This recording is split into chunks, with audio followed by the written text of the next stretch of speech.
ఈరోజు వచ్చేసి బొంబాయి చట్నీ ఎలా ప్రిపేర్ చేసుకోవాలో చూపిస్తాను. దానినే మనం సాగు అని కూడా అంటాము. దోసలకైనా, ఇడ్లీలోకైనా సూపర్‌గా ఉంటుంది టేస్ట్. ఇప్పుడైతే ఎలా ప్రిపేర్ చేసుకోవాలో చూపిస్తాను. ముందుగా అయితే పాన్ పెట్టి ఆయిలేసి, ఆయిల్ హీట్ అయ్యాక పోపు దినుసులన్నీ వేసేసాక, అందులోకి పచ్చిమిర్చి, అల్లం వెల్లుల్లి పేస్ట్ అలానే చిన్నగా కట్ చేసి ఉంచుకున్న ఆనియన్ ముక్కలు వేసి బాగా మగ్గించుకోవాలి. అవన్నీ బాగా ఫ్రై అయిన తర్వాత అందులోకి ఇక్కడ నేనైతే 2 కప్స్ వాటర్ తీసుకుంటున్నాను.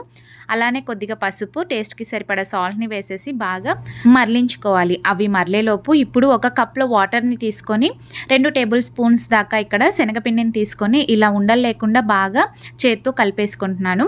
ఇప్పుడు ఇక్కడ చూస్తే బాగా మరలిపోతున్నాయి కదా వాటర్. ఇందులోకి మనం రెడీ చేసి పెట్టుకున్న బేసన్ మిక్స్చర్ వచ్చేసి ఇందులోకి వేసేసుకోవాలి. వేసేసుకొని అందులోకి కొత్తిమీర, నేను ఫస్ట్‌లో వచ్చేసి కర్రీ లీవ్స్ వేయడం మర్చిపోయా. అవి కూడా వేసి బాగా ఇలా గట్టిపడేంత వరకు ఫ్రై చేసేసుకుంటే మనకి ఎంతో టేస్టీ అయిన బొంబాయి చట్నీ రెడీ.